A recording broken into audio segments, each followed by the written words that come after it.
Alright, this is John Kohler with GrowingYourGreens.com. Today I'm sitting in my garden. It's a winter time here in California. I'm grateful that we could grow year-round here in California. The sun's setting here, so it might be getting a little bit dark, but as you can see, I'm sitting next to my bed of lettuce and kale, and I've basically snow peas growing back there, and some Chinese broccoli such as bok choys and other things. And the reason for today's video is this. I was thinking about, why do I grow all my food? I was actually buying a car yesterday for a friend at a gentleman's house. His name's Fidel, and he basically spent $6,000 to put up a 10 by 12 greenhouse. Now the greenhouse was just part of that expense, but he had to basically slope his land and get a lot of bricks and basically raise up the grade and a whole bunch of other things. But why did he do that? Why did he want to put up a greenhouse so that he could grow his own food? Well, for him, it's a lot about the taste.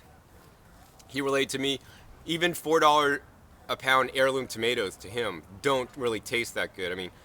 To taste his own tomatoes that he grew are much, much better. So he's growing for the taste. He grew up in Europe, where it's more traditional, where, you go to the market every day and you buy your fresh produce. And here in America, we go to the grocery store, there's no fresh markets in the town center. We have farmers markets in many places, but most people don't shop at farmers markets. And at grocery stores, the produce is shipped in probably from California, out of the country.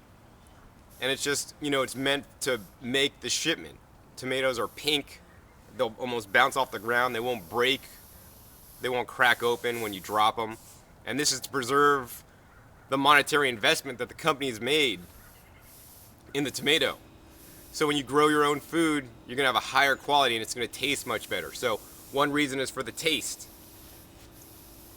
Another reason for me is basically saving the planet. So grow your own food to save the planet. Basically, there's a lot of petrochemicals and basically greenhouse gases generated in growing food.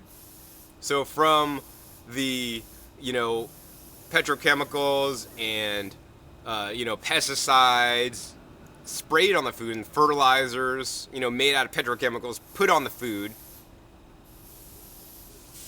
to the transportation, the fuel and diesel used by the tractors and the semi-trucks, and the refrigeration to keep that produce cold is, from electricity, which is probably from fossil fuel.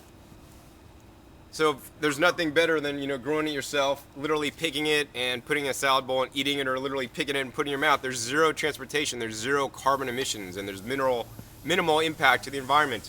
I compost here, make my own compost of things that come onto my land, stay on my land, on my property, and go back into the earth to refeed for the next crop. Another reason is basically the health benefits. So food that you grew yourself is a lot higher quality. The lettuce and the kales I grow are really sweet, and this is because I grow in 100% organic compost and rock dust. And the rock dust is really important. You want to look that up if you haven't seen it. Remineralize.org is the website. You could read all about rock dust. Rock dust basically adds minerals back into the soil, and when the plants absorb those minerals, the plants are healthier, and then when we eat the plants, we're going to be healthier because we're going to get our minerals, because as we know, our topsoils are depleted. Another reason to grow your own food is that it's less expensive.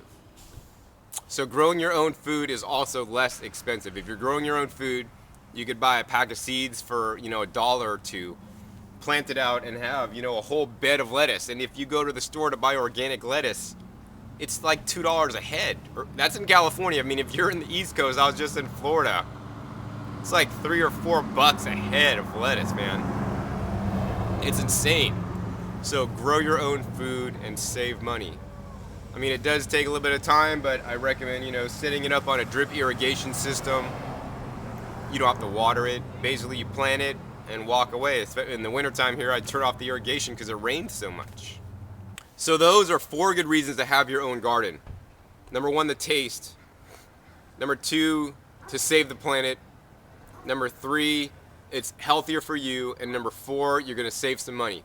So I'm sure I'm missing some, and if you have any ideas on why you have your own garden and grow your own food, please post them down below in the comments, because I'd love to see them, love to read them.